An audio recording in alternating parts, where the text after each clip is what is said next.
Another edition of the College Pride Press podcast. As always, I am your host, Brad Kreppel, and I am joined here today by my co-host, Sean Bach, and we are here to kind of kick off, October's beginning, practice has started, and we're going to kick off our season previews. We're going to go through each conference as we did last year and talk about a little bit about each team, what they have coming back, and our projections for them.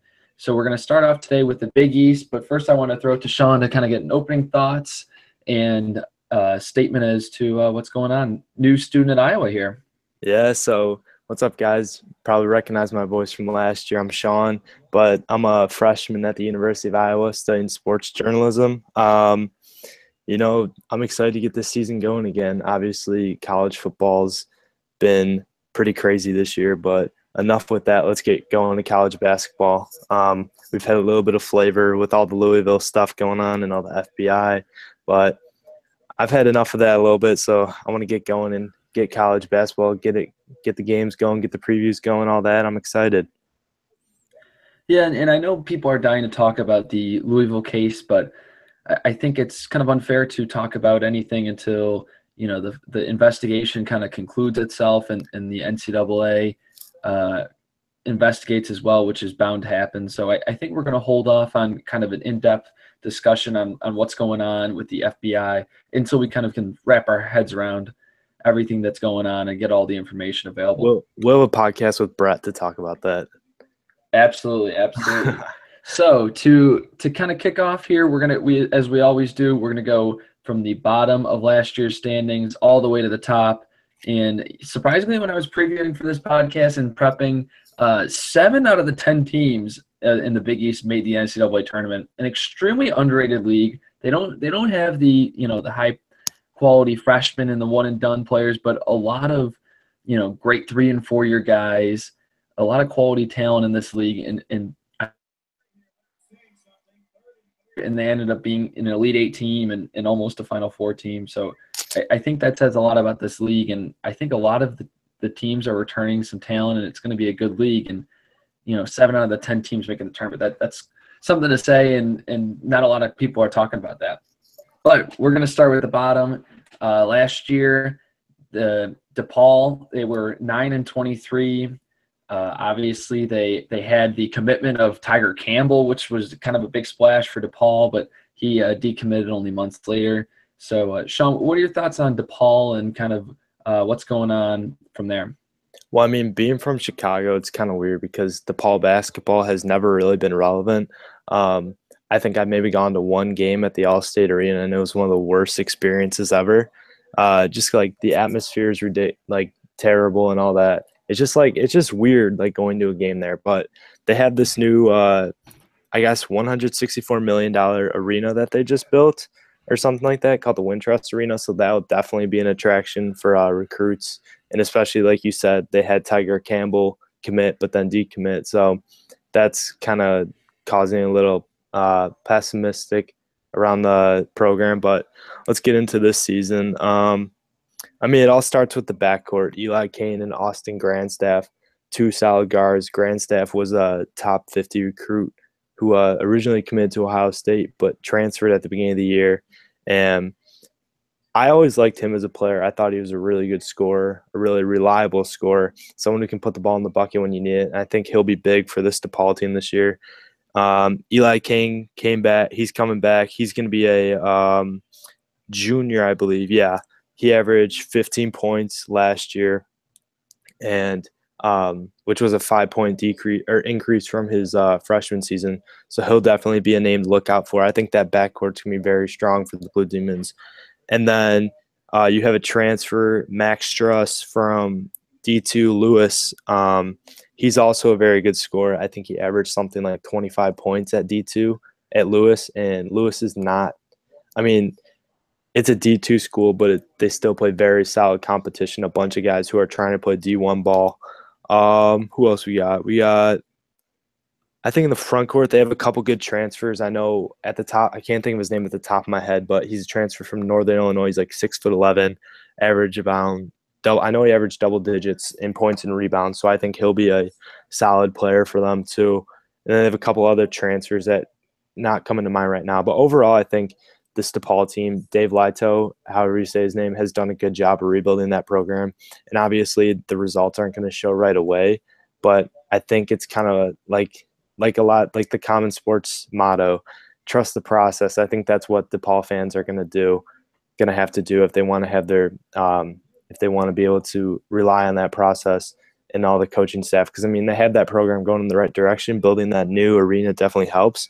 But I think it's going to take a while for this program to really break through and become a contender in the Big East. Yeah, I'm still picking them to finish last in the Big East. Eli Kane, as you said, he's going to be a huge guy for them. He led the team in minutes. He played about 82% of their minutes last year. Losing Billy Garrett, he was kind of their go-to scorer. That's going to be tough. But I think that things are looking up. As you said, the program, as a whole, they've got the new arena. But, recruiting class, they brought in 3 stars. So, looking pretty good. They have that assistant from La Lumiere that's definitely going to help recruiting as well. So, Paul Reed, Jalen Butts, Justin Roberts are their 3 kind of big recruits. So I think you kind of have to build a program in the Big East, like most programs in most conferences, but especially in the Big East, you're not just going to wow guys with, 4 and 5 star commitments early on. You're going to have to build with those 3-star guys and develop talent and then kind of churn out and work your way up the standings in this very loaded Big East. And I think this is going to be another growing year for DePaul, but I think there will be steps taken. I think they're going to make a little bit more noise this year than they did last year. They only won like 2 conference games last year. So I think they're going to be able to make some more noise this year than last year. I also forgot they added Justin Roberts, the 4-star kid from Indy who transferred to Findlay Prep last year, who chose DePaul over IU and Purdue. He'll be definitely a freshman to look out for in the Big East. Oh yeah, he's definitely going to be a freshman to look out for. And Austin Grandstaff, I mean, is he related to Mitchell Robinson? Or I mean, I feel like that kid transferred like 5 times and has barely even played. Well, he has a reasonable excuse because he has a son or something like that. Really? I looked at his Instagram the other day, and he's got like hundreds of pictures with his son. Respect to him, though. He's going to be a great player for the DePaul this year. Inside reporting here. All right, number 9, Georgetown. Obviously, they've got Patrick Ewing coming in as their new head coach. 14 and 18 last season. What are your thoughts on Patrick Ewing and Georgetown kind of as a team this year? Well, I mean, I think the idea of hiring Patrick Ewing was good for Georgetown. I mean, I'm not really a big fan of the move. It's kind of, when I was looking up Georgetown stuff today, I was kind of thinking to myself, this Georgetown move hiring Ewing reminds me a lot of the idea of Indiana hiring Alford. I mean, it's cool. Like, Ewing, probably the best player in Georgetown history, but will that translate to the coach, to the sidelines? I'm not so sure. I mean, maybe it's cool for to get more fans to come to the game and make Georgetown relevant again, but I don't really think it's a great long-term move. You know what I mean? Oh, there you go. I think we lost you there for a second. Oh, okay. Yeah, I think, I like to look at the recruiting class and, when you get down to the bottom, you kind of look at the recruiting class as something they can build on. This is a tremendous recruiting class. They ranked 5th in the Big East. They brought in 3 stars as well as 4-star Jamarco Pickett. And I think there's still some talent on that roster, and I don't think they're completely useless. John Thompson III, people kind of hated on him, but there is still some talent on that roster. And a guy I've always liked, I don't know why, but I've always liked Marcus Derrickson. He is a big body. I mean, he's 6'7", 250. He's probably 6'8" or 6'9", if I were to guess. Sophomore, he's a guy that I think Patrick Ewing can kind of get his hands on and mold him. Being a big guy, you can see you can see Marcus Derrickson having a huge year, and I think throwing those freshmen, I think Georgetown's going to make some noise, but I think the deciding factor is going to be whether Patrick Ewing is kind of acclimating to being, on the court and making, strategic decisions and subbing guys in and out. I mean, it's great to recruit and talk a big game and fly around the Georgetown flag, but you have to get on the court and kind of be in the trenches a little bit and kind of fight with your guys and and I think that's going to be a little bit of adjustment. So I think the talent is going to be developed there, but I'm going to buy a lot of Georgetown stock for next year and in future years, depending on what I see this year. Yeah, Jesse Govan's also a player to watch for them. He'll be teaming up with Derrickson in the front court. He's a 6'10 junior, averaged 10 points last year in 20 minutes. Obviously, they lost LJ Peak, Rodney Pryor, and Copeland too, correct? Yeah, Copeland transferred earlier in the year. Yeah, that's what it was. They lost those guys at the front court spot. So, I mean, he didn't really get to see as much playing time as one would like, but he definitely showed great promise this year. And I think that front court duo of Erickson and Govan will be something to look out for. Well, and you have the freshman 4-star Pickett that's also 6'9" small forward. So I think that front court's going to be very good in a Big East that has really never been known to have quality big men. Oh, yeah, for sure. And that's something, like we said, Ewing's going to find a way to develop those guys. I mean, he was a stud big man, so I think he'll take them under his wing and really start to develop those guys a little bit. All right, number 8, St. John's. Obviously, we got the former players coaching here with Mullins. The last year they finished 14-19, but I think that there's still some talent on that roster. They did lose one of their top recruits, did transfer Sid Wilson, who I was very high on, but they do have a couple other recruits coming in. Brian Trimble, I've never heard of him, but losing Sid Wilson I think was huge. I was very high on Sid Wilson, and I was shocked he went to St. John's, and then he just transferred out of the blue. Sean, what are your thoughts on St. John's, and do you think they're going to be higher or lower in the standings this year? Well, I mean, I think they'll stay around where they were last year, around the 8, 7, 6, 7, 8. Maybe if they're lucky, they'll crack the top or the middle of the pack, maybe. But it all starts with that sophomore backcourt, Shamari Pons and Marcus Levette, two very explosive guards who know how to control the tempo, lead the team, and score, put the ball in the bucket, play make.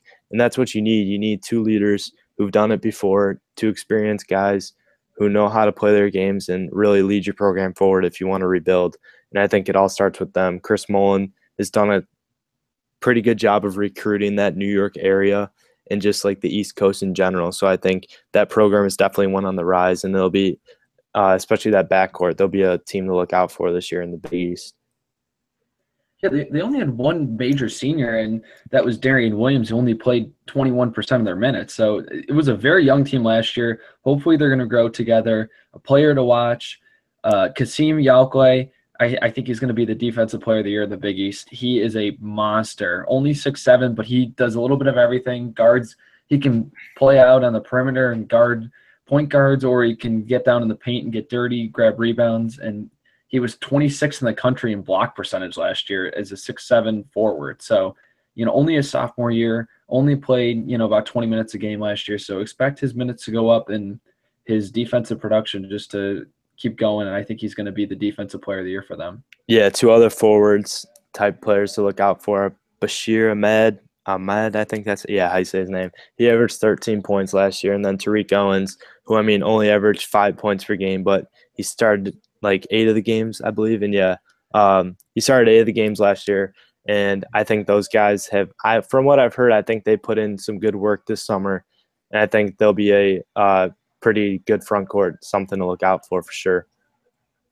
Yeah, Marcus Levette and Bashir Ahmad were both high usage players. They weren't very efficient. So hopefully kind of as they grow up, another year of experience, they can kind of be more efficient and get their teammates involved as well. All right, so next up we are moving to number 7. Surprisingly 7. This is insane. Xavier went 9-9 in Big East play, and then they made it to the Elite 8. 24-14 overall. This is an extremely dumb question, but you think Xavier is going to finish higher or lower than 7 this year in the Big East? I don't know. It depends if they choke like they did last year. But, that was a weird season for them, honestly. 7, though? 7? They'll be better than 7. I think they'll be top 3. I have them at number 1 or 2. Yeah, you can make an argument for that. They have Trayvon Blewett, probably the best player in the conference, and then JP Mercura, everyone's favorite, also at the guard position. So that backcourt is going to be really difficult to stop. Yeah, the backcourt's good, and then they're going to add Paul Scruggs, who is very familiar to people. he was an Indiana high school kid, and then he transferred out west for a season, but now he's coming back to the Midwest to go to Xavier. So he can be a point guard, combo guard. He's going to be really good. Yeah. And they've got another 4-star, Najee Marshall. They've got the #1 recruiting class in the Big East. So they've got 5 new guys, 2 4-stars and 3 3-stars. But Paul Scruggs and Marshall are going to be those 2 main guys, and they're not going to be expected to do a lot. A lot of guys are turning on this team. So I think they're going to be able to ease them into it. But at the end of the year, look for those 2 freshmen to make huge impacts. Yeah, I also got to give a shout out to my Bennett Academy very own Sean O'Mara. He definitely showed flashes last year in the NCAA tournament at the forward spot, playing key minutes and helping them to that Elite Eight run. So he's going to be a name to look out for in the front court. And then sophomore Quentin Gooden as well, another guard. That backcourt is going to be absolutely loaded, Brad. That's going to be ridiculous. He averaged, I think, 5 points a game last year, but he played around 24 minutes. I mean, he's not really known for his scoring, but he's known to do all the little things which make a team go. And I think he's going to be a really key piece to that backcourt this year, along with Blewett, McCure, and Scruggs. Yeah, I think O'Mara and Kaiser Gates are both going to have to step up in the rebounding and down low. Malcolm Bernard and where else I was looking here? Malcolm Bernard and Ed Sumner both gone. Those were bigger players, and Rashid Gaston also graduated. So, they're going to be missing some rebounding production and some defense down low. I think Kaiser Gates, he struggled with some injuries last year.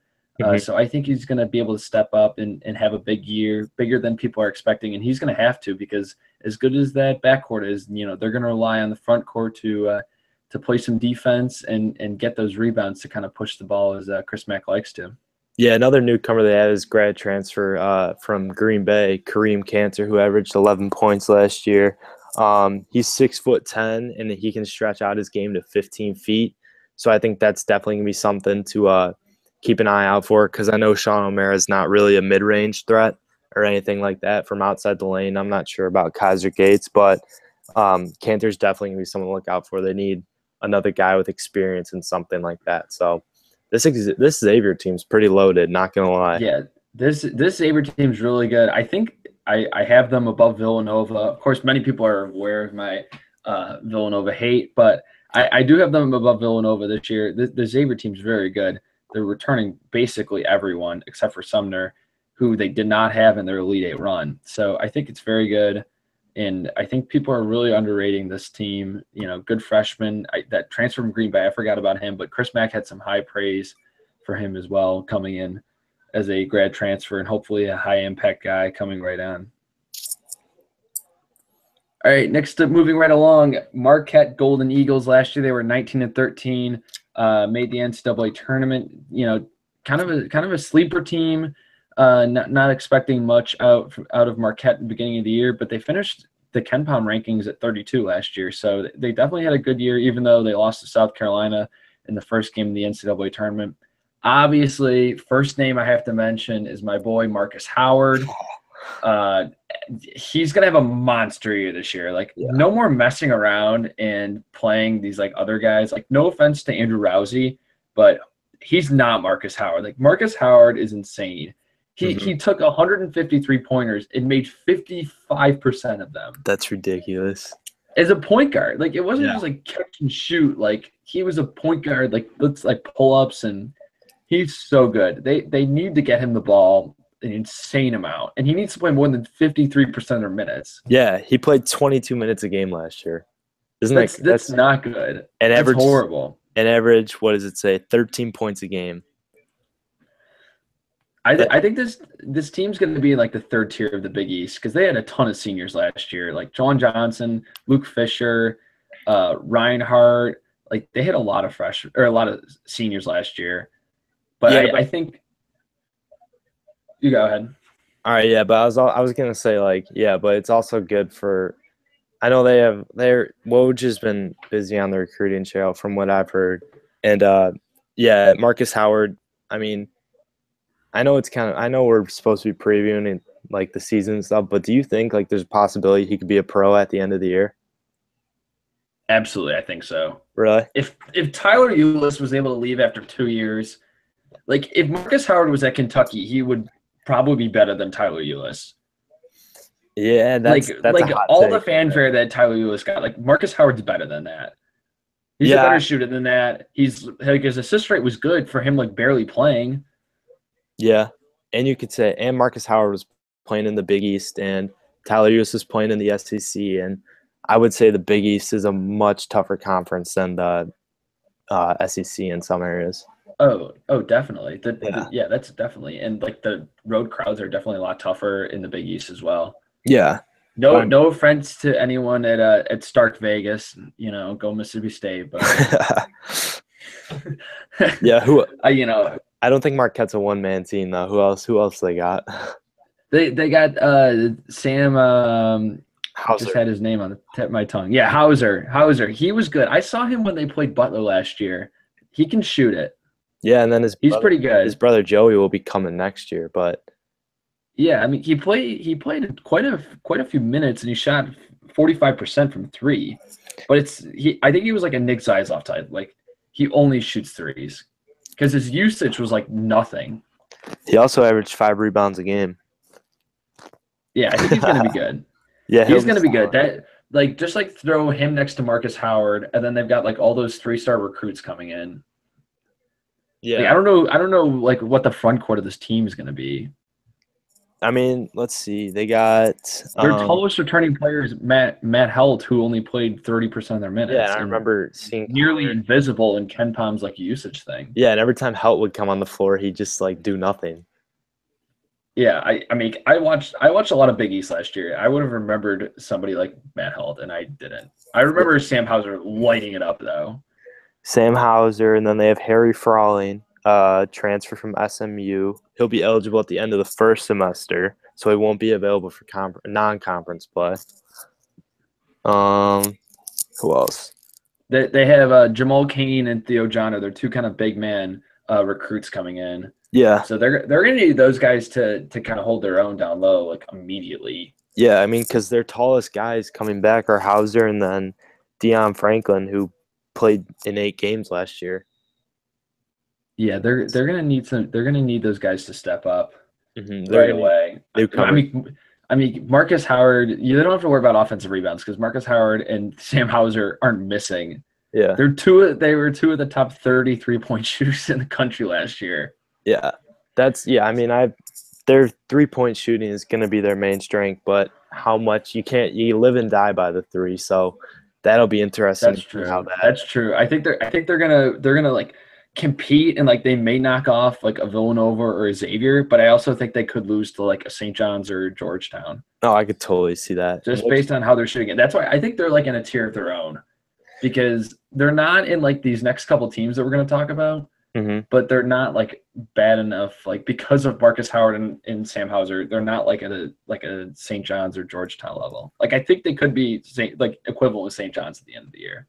Yeah, I think they'll probably be like 7-9 or 8-8 at the end of the year.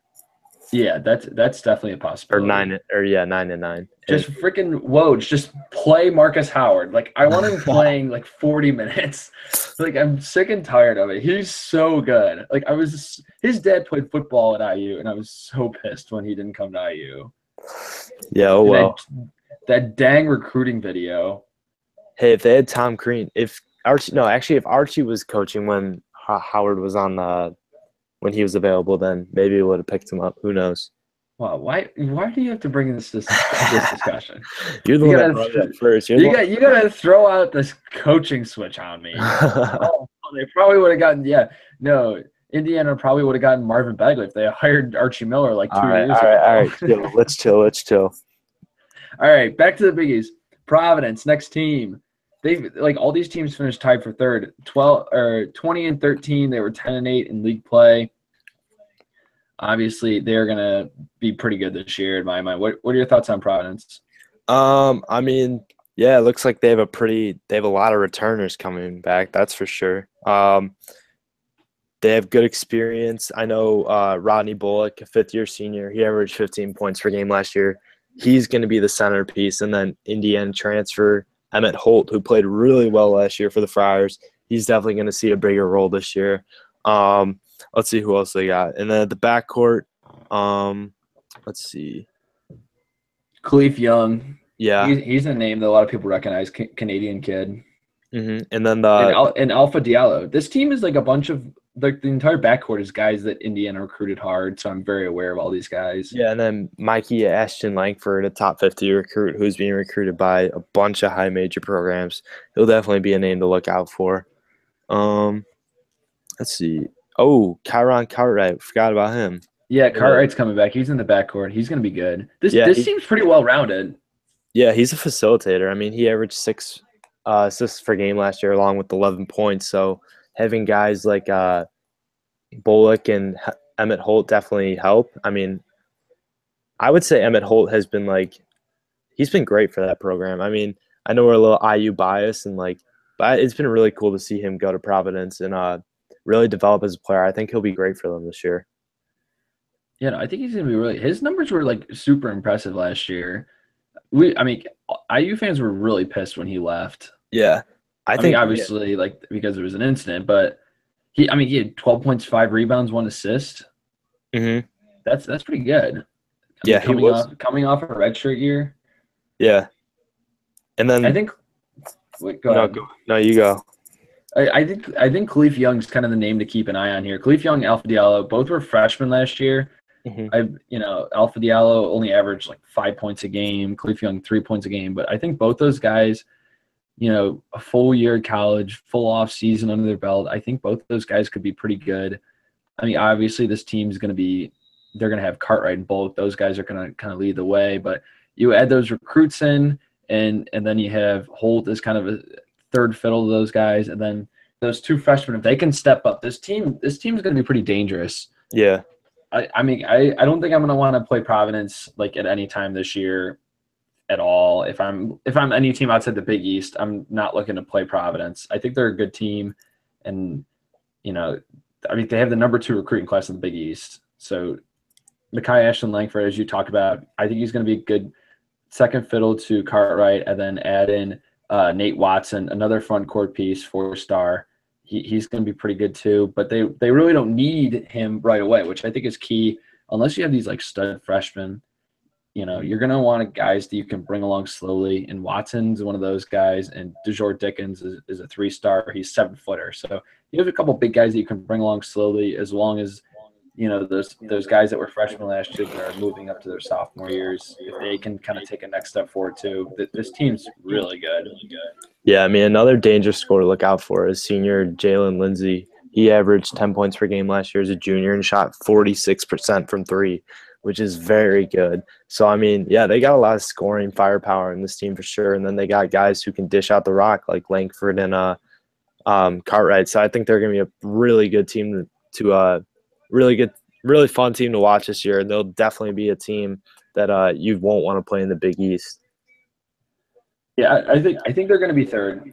I think they're going to be third. I mean, they were tied for third last year. That's why I think they're going to end up this year. Yeah, I can ride with that one. All right, next up, we are going to talk about Seton Hall, 21-12, 10-8 in league play. What are your thoughts on the Pirates? Well, it all starts with Angel Delgado, double-double machine. Probably going to be Big East Player of the Year this year. He's an absolute monster down low. I can't really think of any forwards or big guys at the top of my head that can try to contain him, and that's going to be the thing for that's going to be the key for the Pirates this year. And then Kadeen Carrington, a distributing type guard, averaged 17 points per game last year.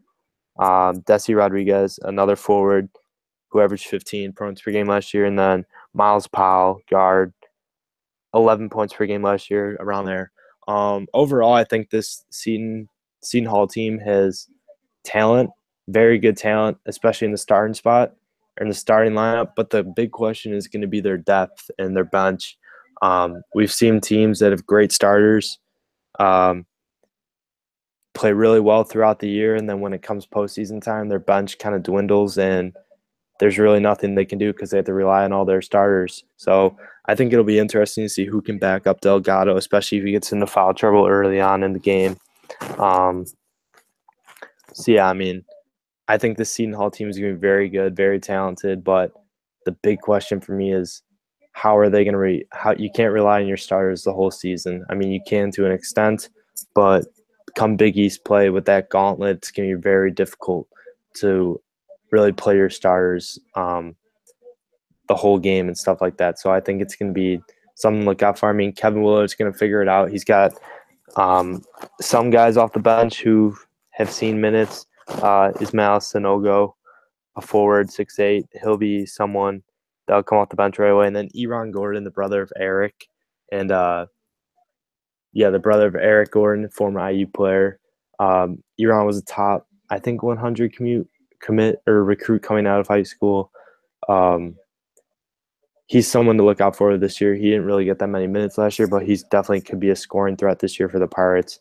And I think if all goes well, they'll be a top 4 team, and maybe I could see I mean, people are putting them at like 14 at the top 25 rankings, but I think overall this team could probably be maybe a 4 or 5 seed in the NCAA tournament, maybe a 3 or 2 seed, but that's kind of pushing it.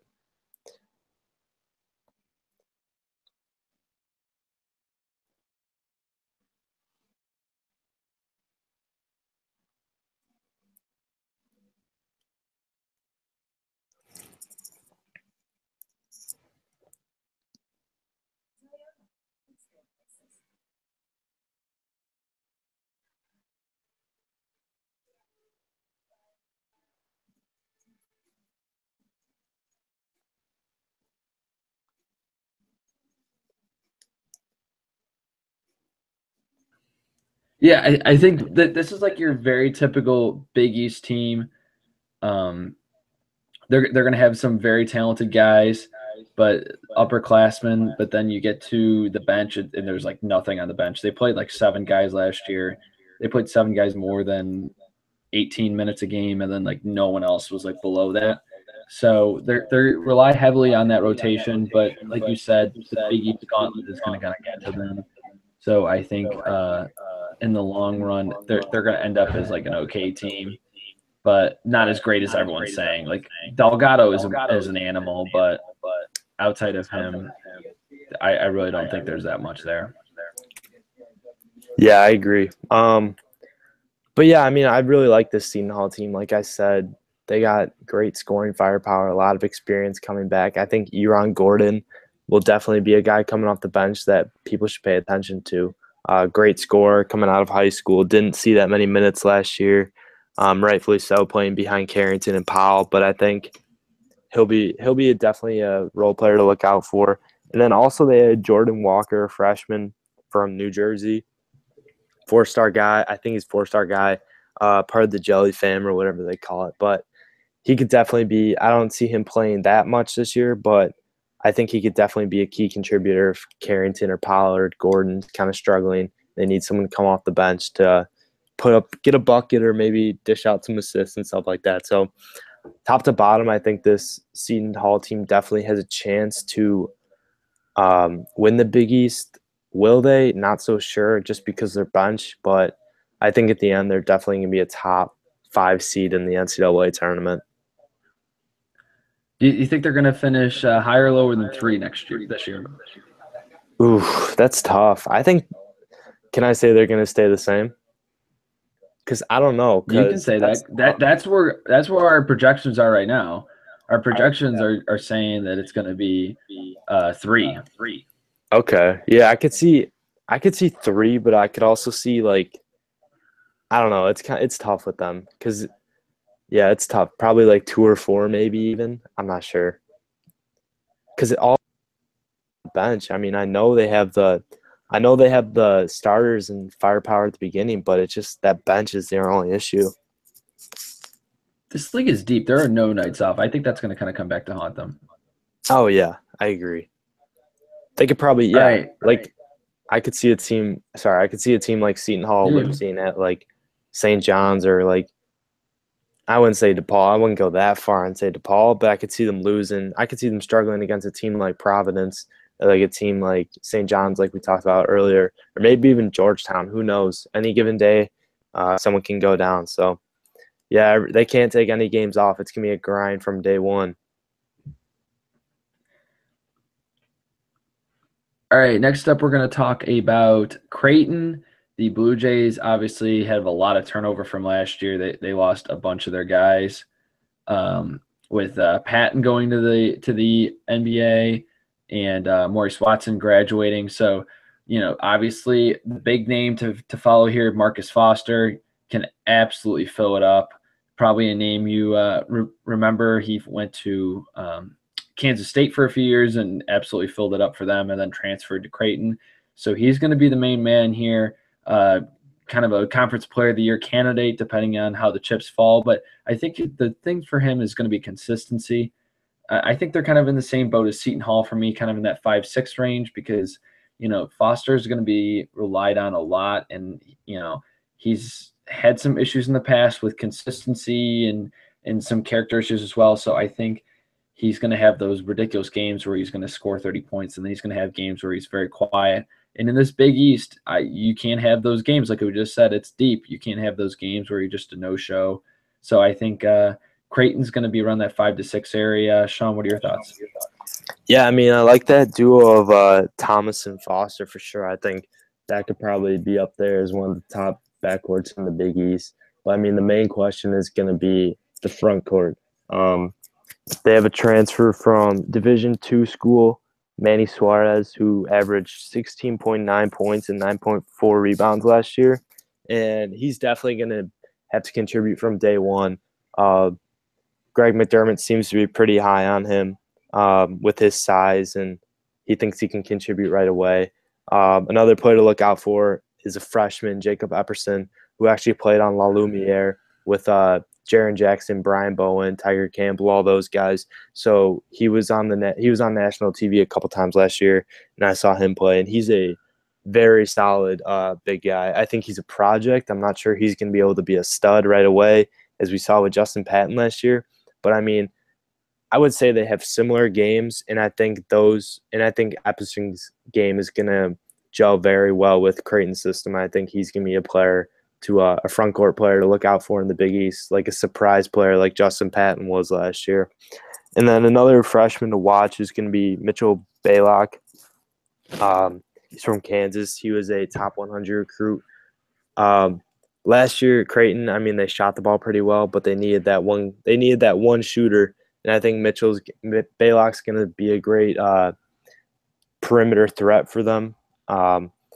He can light it up from outside for sure, and I think he's going to be a freshman to keep an eye on and possibly be a real good contributor this year for Creighton, Coach McDermott.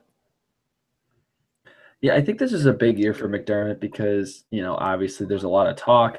They fizzled out and lost to Rhode Island in the first round of the NCAA tournament. So I think there's a lot of talk whether it's, a McDermott problem because he doesn't – all of his good teams have been with his son, who is obviously a very talented ball player on the team. Now that his son hasn't been here for 3 years, last year they really underperformed, although losing – Watson for the season was very tough, but that team was loaded last year, and they really underperformed in losing to Rhode Island in the first round. So I think this is an important year for McDermott. He's got to prove those guys wrong, that he is a valuable coach and that he can build a team not around players that are just of his family and that he developed since they were born. Yeah, I mean, he can recruit. That's for sure. I mean, Tyshawn Alexander is another great freshman who is a top 100 guy. Him and Baylock will be a great duo in the backcourt along with Thomas and Foster. But, yeah, he can definitely recruit. There's no doubt. But it's a matter of putting all these guys together and getting them to fit into a system that's right, not only for you but for your whole team and your program. And you can have guys that can fit, but it's got to translate to on-court success. And obviously they had that at the beginning of the year, last year before Watson went down. But when he went down, everything just started to crumble, and it was like, wow, like this Creighton team is not as great as we really thought they were. And that's when it really starts to take a hit. So they're going to need more than one guy to really steer the ship this year. And I think this team is more well-rounded, I would say, than their team last year. But there's definitely some pieces and some pieces of the puzzle that need to be put together. And I think that's going to be really the key this year, is finding that consistency with this team and really getting them to gel. Yeah, I think this is an important year. I think that home court advantage they have, they pack that place. Obviously, there's not Yeah. that much to do in Nebraska, so a lot of people are like, "Let's go to the Creighton basketball game." So Yeah, and I it's think not. that's definitely a home court advantage for them. But they did drop some games there last year that they shouldn't have lost, like Marquette, and they lost to Yeah. Providence by 2. Yeah, but I mean, they don't have football there or anything, so basketball and soccer are like their main like ingredients that they bring, that the program, that it all focuses around that. So I mean, Creighton basketball has been relevant for a while now, and really it hasn't gotten over that hill yet. And maybe this could be the year. I'm not sure, but it's definitely gonna come around soon because Creighton fans are tired of like round of 32 appearances. They want to make it to that second weekend and beyond. Absolutely. All right, next team. They finished second in the Big East last year. Butler Bulldogs. Different team this year. No Chris Holtman as he's at Ohio State. So, what are your thoughts on Butler? I mean, it all starts with Keelan Martin and Kamar Baldwin. Kamar Baldwin had a great freshman year last year. One of the big surprise guys in the Big East, averaged 10 points. Keelan Martin, a forward senior, he's going to be he's probably one of the front runners for the Big East Player of the Year along with Delgado. He averaged 16 points last year. Um, it's going to be interesting, though, at the front court. That's probably going to be their biggest question. I mean, they return Tyler Weidman and Nate Fowler. And I think the guy who's going to have to step up a lot this year for them is Joey Brunk. Obviously, he had a ton of stuff going on his freshman year with all the stuff around his dad and his injuries and stuff. So I think he's gonna be really motivated for that. He's gonna come out and have a big year. Um, I'm really not so sure how their bench is. I know they have a pretty solid freshman class. Aaron Thompson, a guard who is a 4-star recruit. I think he's going to be someone to look out for. He's going to be running the show not from day one, but as the season goes on, they're going to need a guard like him along with Baldwin to kind of control the pace and control the offense and stuff. So look out for him for sure. Who else they got? Sean McDermott, another guy who contributed last year as a freshman. He'll probably see an increase in minutes. Let me think. I've heard a lot of good things about Paul Jorgensen as well. A transfer from George Washington Jr. He's definitely going to be someone to look out for. I think this Baller backcourt is very solid.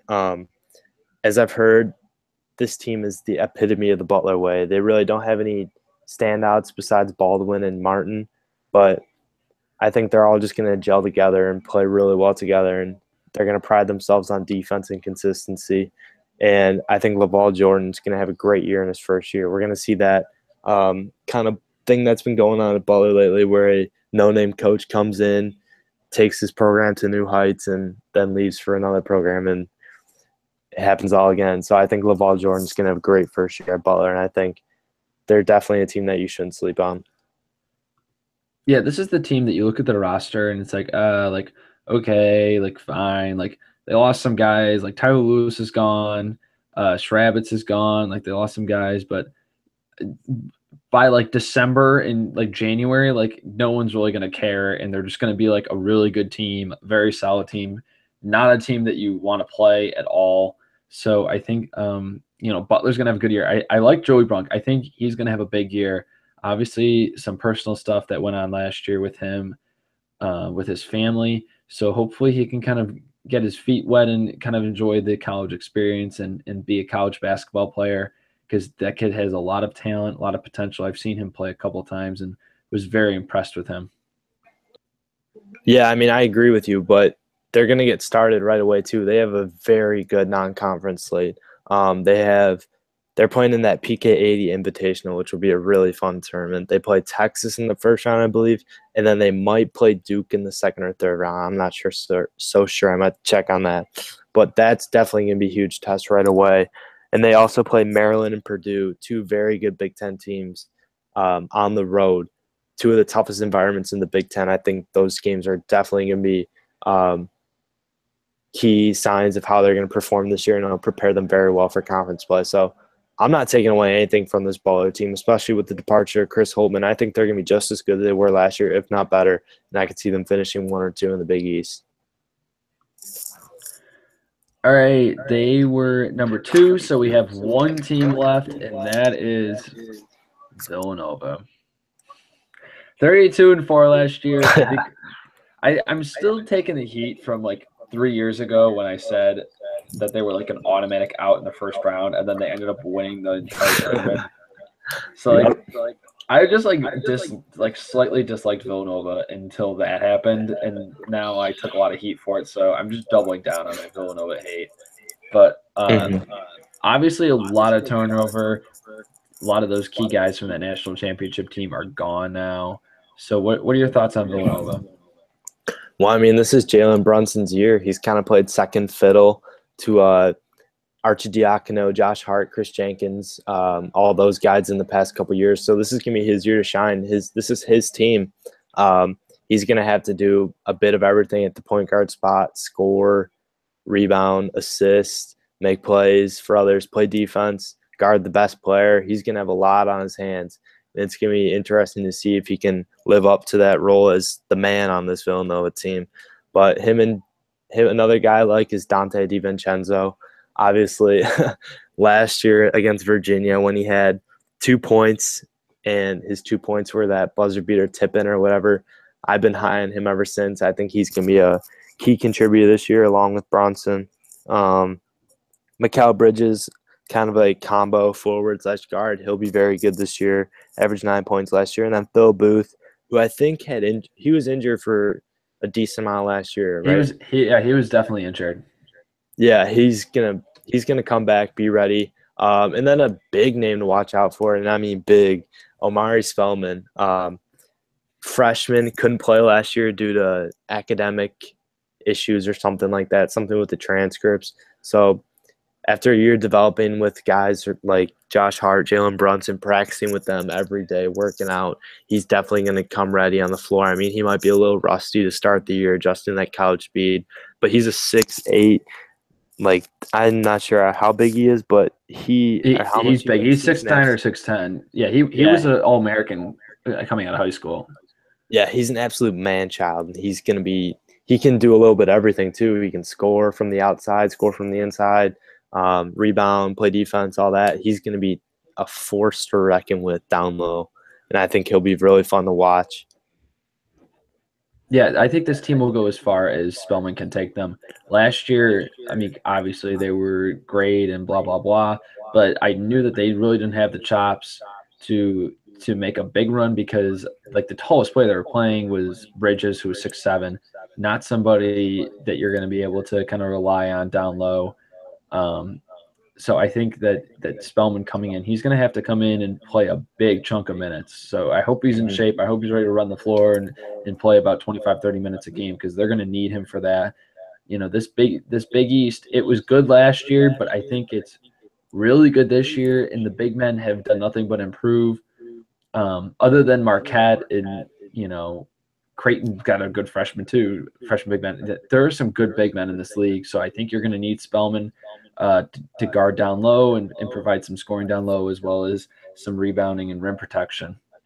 Yeah, I mean, they also have Eric Pascal too, a transfer from Fordham who played a little bit last year, like 20 minutes a game.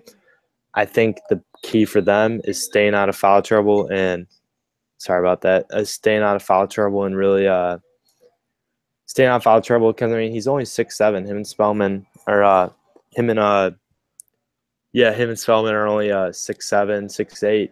So I think the height is definitely going to be an issue, and I think they're going to have to find guys off the bench who can contribute and really provide that depth at the front court. So are you picking Villanova to win the Big East this year? I want to. I think Jay Wright's great and all, but I don't know. That's tough. That 1, 2, 3 is really bothering me.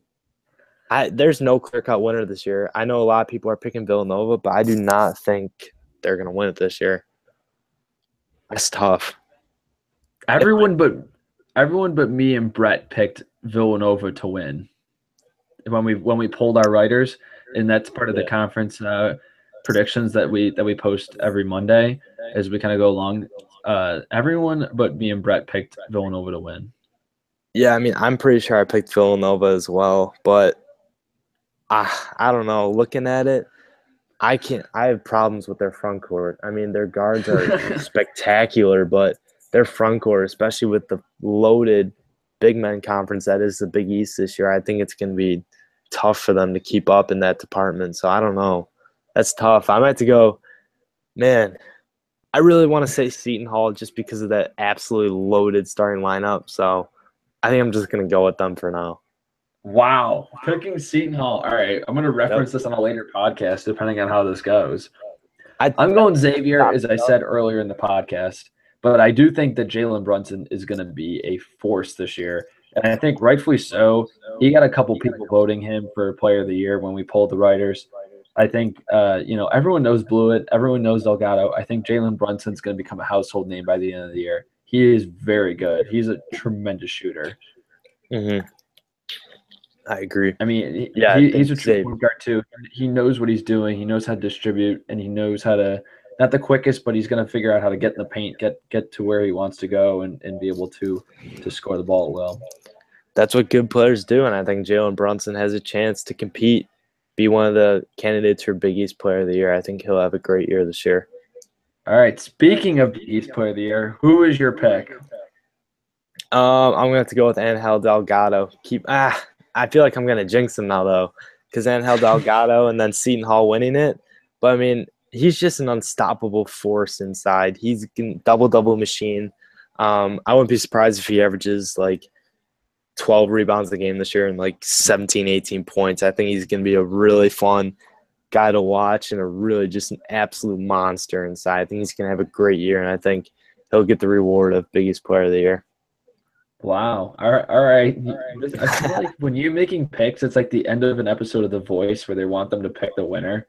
It's like, who is it? It's like, not sure, but Red, I don't know. You caught me off guard with this podcast. We've done the same. We've done all the conferences the same way for the past 2 years. All right, fine. I'll go Player of the Year, then I'll start off Coach of the Year. Player of the Year, Trevon Blewett. Not even close. He's going to tear it up this year. I think Brun's going to have a big year, but unless Blewett gets injured or Paul Scruggs ends up being the greatest thing ever, it's going to be Blewett. He's going to carry that team. All right, Coach of the Year. Surprise, surprise. I'm tripling down on Xavier this year. Chris Mack. I think he's going to be I think Xavier's going to win it. They're going to beat Villanova. And Chris Mack's going to put all the pieces together, push those right buttons with those new freshmen coming in, transfers coming in, and those other returning guys that are looking for bigger roles. So now they've had a minute to think about it. Who is your pick for Coach of the Year? Patrick Ewing. Just kidding. No. Laval Jordan, a Butler. I think. Oh, I like that. Yeah, I mean, usually a Coach of the Year, like a new coach, you come in, you don't have that many guys right away. But I mean, he's got a great lineup. Starting with Baldwin and Martin, I think they're going to be very good this year. I think Laval Jordan's going to be one of the best young coaches in the Big East, and I think he'll win that Big East Conference Coach of the Year this year. Wow. All right. I love it. So that was the end of our Big East Conference predictions podcast. We're going to do this for every conference, every major conference for the next couple weeks. I think the schedule is so that the last conference is the Sunday or Monday before the season starts. So we planned it out pretty well. Jackson Borman is going to be posting a preview of every Big East team, so that way you can reference that as you're kind of getting ready for the season to go. Those will be online over the next few days. We're going to do some mass posting on that. That'll be a lot of fun for everyone involved. Any last comments, Sean, before we shut it down here? Well, are we considering the A-10 a major conference this year or no? We are not. Archie Miller's left, so A-10 – Archie Miller and Will Wade have left. I'm not sure what else is left in the A-10. It's going to be in shambles in 2 years because their top two coaches have left. Don't tell Alex Handorf that.